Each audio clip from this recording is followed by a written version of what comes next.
உள்ளங்கை குணர்ந்த நாயனார் அப்படின்னு ஒரு நாயனாரை பற்றின கதை. இது நம்பியாண்டார் நம்பி அவருடைய சிஷ்யனாக இருக்கக்கூடிய ராமானுஜருடைய கதையும் இதில் சேர்ந்து வரும்.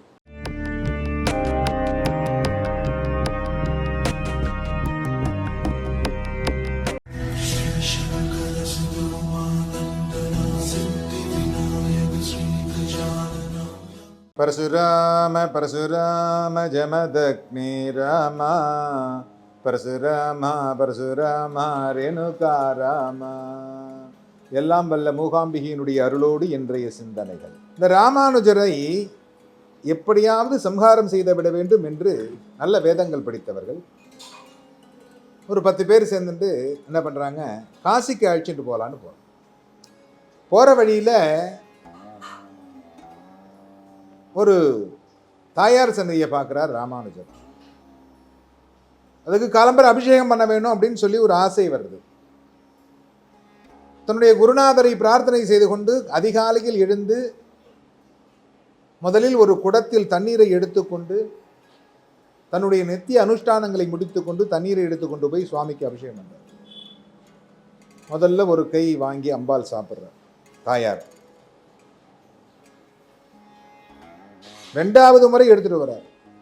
3வது முறை எடுத்துட்டு வரும் பொழுது அந்த இடத்துல தாயாரை காணும். என்ன பண்றதுன்னு முழிச்சுட்டு இருக்கார். இவர் கூட வந்த கோவிந்தன்ற அண்ணன், அவனும் அவருடைய குருநாதரும் சிஷ்யாலும் கங்கையை நோக்கி நடந்து கொண்டு இருக்கிறார்கள். ஏன்னா கங்கையில போய் தன்னுடைய ஸ்நானம் பண்ணி பாவங்களை போக்கிக் கொள்ள வேண்டும் என்று இவர்களுடைய ஆசை. போற போது ராமானுஜர் எதனா பண்ணணும்னு நினைச்சிட்டு இருக்கா. ஆனா இவர் இங்க இருந்துட்டார் காலம்பரை. இப்ப அதிகாலை இப்போதெல்லாம் பார்த்தீங்கன்னா அதிகாலையில் எந்திரிச்சு நடந்து போகணும். லைட்டு கிடையாது, ரயில் கிடையாது, பஸ்ஸு கிடையாது, ஆட்டோ கிடையாது, காரு கிடையாது, சைக்கிள் கூட கிடையாது. முன்னாடி ஒரு மாட்டு வண்டி போகும், பின்னாடி எல்லாம் நடந்துன்னு போயிட்டு இருப்பான். இப்போ பார்த்தீங்கன்னா இந்த சித்திரை மாதத்தில் காரைக்குடியிலிருந்து எல்லாம் நடந்து வந்துட்டு இருப்பான் வைத்தீஸ்வரன் கோயிலுக்கு. பாரம்பரியமாக மாட்டு வண்டியை கட்டிக்கிட்டு நடந்து வருவாங்க. அது அவருடைய குலதெய்வம். தையல் நாயகி அவளை பார்க்கறதுக்கு வருவா. அதே மாதிரி அந்த காலத்தில் நடந்து போயின்னு இருக்கா. கோவிந்தா ராமானுஜர் எங்க? நானும் காலம்பரிலேருந்து தேடுறேன், அவன் எங்கன்னு தெரியல, எங்கே போனான்னு தெரியல. இந்த குருநாதருக்கு ஒரு சந்தோஷம், நம்ம என்ன செய்யணும்னு நினச்சோமோ அதை நடந்து போயிடுது, கவலைப்பட வேண்டாம்.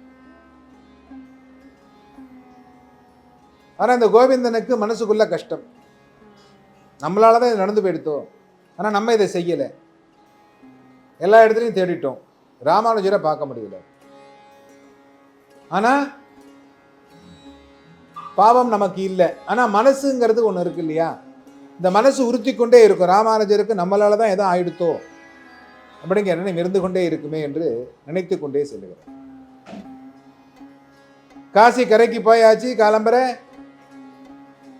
2 நாட்கள் நடை பயணம். காசி கரைக்கு போயாச்சு. காசியில் எல்லாரும் இறங்கி ஸ்நானம் பண்ண போறா. அப்போ ராமானுஜர் என்ன ஆனார்னு தெரில, நல்ல கதி அடைஞ்சிருப்பார்னு நினைக்கிறேன். அவருக்கு நல்ல கதி கிடைக்க வேண்டும் என்று எல்லாரும் பிரார்த்தனை பண்ணிட்டு மந்திரத்தை சொல்லிட்டு எல்லாரும் ஸ்நானம் பண்ணுங்க. ஏன்னா அந்த காலத்திலேருந்து இந்த காலம் வரைக்கும் ஒரு பழக்கம் உண்டு. இந்த பழக்கம்லாம் இன்னைக்கு மறைந்து கொண்டே வருகிறது. முக்கால்வாசி மறைஞ்சு போச்சு. 99% மறைஞ்சு போச்சு. ஒரே ஒரு % தான் நிறைய பேர் ஞாபகம் வச்சிருக்காங்க. யாராவது இறந்துட்டா அப்படின்னா ஒரு 10 ரூபா பணத்தை கையில் கொடுத்து நீங்கள் கங்கையில் போய் எங்கள் அப்பாவுக்காக ஸ்நானம் பண்ணுங்க அப்படின்னு சொல்லுங்க. இல்லைனா காவேரியில் போய் சப்த நதியில் எதனாவது ஒரு நதியில் எங்கள் அப்பாவை நினச்சின்னு ஸ்நானம் பண்ணுங்க, எங்கள் அப்பா அங்கே போகணும்னு ஆசைப்பட்டார், நீங்கள் ஸ்நானம் பண்ணி அந்த புண்ணியம் அவருக்கு போய் சேரட்டும் அப்படின்னு சொல்லுவேன். சிரார்த்தம் பண்ணுறதுக்கே நிறைய பேரால் மனசு வர மாட்டேங்கிறது. கலியுகம் இல்லையோ? ஏன்னா இந்த ஸ்நானம் பண்ணுறதுக்கு கொடுக்கறது யார்கிட்ட கொடுக்கணும்னா பிராமணன்ட்ட கொடுக்கணும். பிராமணனுக்கு ஏன் செய்யணுன்ற எண்ணம் தான் எல்லாருக்கும் வந்துட்டுருக்கு. அந்த மாதிரி காசியில் போய் அவெல்லாம் ஸ்நானம் பண்ண போகிறான். ஸ்நானம் பண்ணுற போது இந்த ராமானுஜருக்கும் சேர்த்து ஒரு ஸ்நானத்தை பண்ணுவோம் அப்படின்னு சொல்கிறா. 3 முறை ஸ்நானம் பண்ணணும். 2 முறை ஸ்நானம் பண்ணியாச்சு. 3வது முறை ஸ்நானம் பண்ணுறார் இந்த கோவிந்தன். எல்லாரும் ஸ்நானம் பண்ணி எல்லாரும் மேலே எந்திரிச்சு வந்துட்டா இந்த கோவிந்தன் மட்டும் வரல. கோவிந்தன் கடைசியாக எந்திரிக்கிறான். எந்திரிக்கிற போது கையில் மகாலிங்கம் சிவலிங்கம் கிடைக்கிறது. இந்த குருநாதருக்கு ஒரே ஆச்சரியம். எத்தனையோ பேர் இந்த கங்கையில குளிச்சுட்டு இருக்கா, எத்தனையோ பேர் குளிச்சுட்டு போறா, அவளுக்கெல்லாம் கிடைக்கல, உனக்கு இது கிடைச்சிருக்கு. உள்ளங்கையில் குணர்ந்த சிவபெருமான், உள்ளங்கை குணர்ந்த நாயனார் அப்படின்னு இவருக்கு ஒரு பேரை கொடுத்து இந்த நாயனாரை எப்படியெல்லாம் நம்ம வழி நடத்தணும் அப்படின்னு யோசிச்சுட்டு இருக்கார். அவரை ஊருக்கு கொண்டு போய் இவருடைய எல்லா மந்திரங்களையும் சொல்லி கொடுத்து செய்யணும் அப்படின்னு ஆட்சின்னு போறார். ஆனால் அதுக்குள்ள இவர் இந்த நாயனார் என்ன பண்றாருன்னா சிவனை பத்தி நிறைய பாடல்கள் பாடுறார். இறைவன் ஆட்கொள்ள வேண்டும் என்று நினைத்து விட்டால் ஒரு நிமிடத்தில் உங்களை ஆட்கொண்டு விடுவான். இறைவன் உனக்கு செய்ய வேண்டும் என்று நினைத்து விட்டால் நீ அதை உடனே செய்து விடுவான். நாம தான் யோசிப்போம், இவருக்கு பணம் கொடுக்கலாமா வேண்டாமா, இவனுக்கு சாப்பாடு போடலாமா வேண்டாமா. இந்த யோசனை எல்லாம் நமக்குத்தான் வரும். ஆனால் இறைவன் நினைத்து விட்டால் என்றால் அடுத்த க்ஷணம் உடனே அதை முடித்து விடுவான்.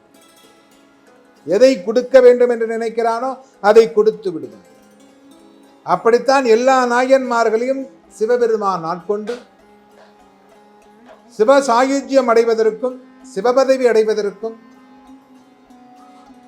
சிவனை வழிபாடு செய்வதற்கும் நம்மை ஆட்கொள்ளுகிறார். எல்லோரும் இன்புற்றிருக்க சுவாமிநாத சுவாமியை பிரார்த்தனை செய்கிறேன்.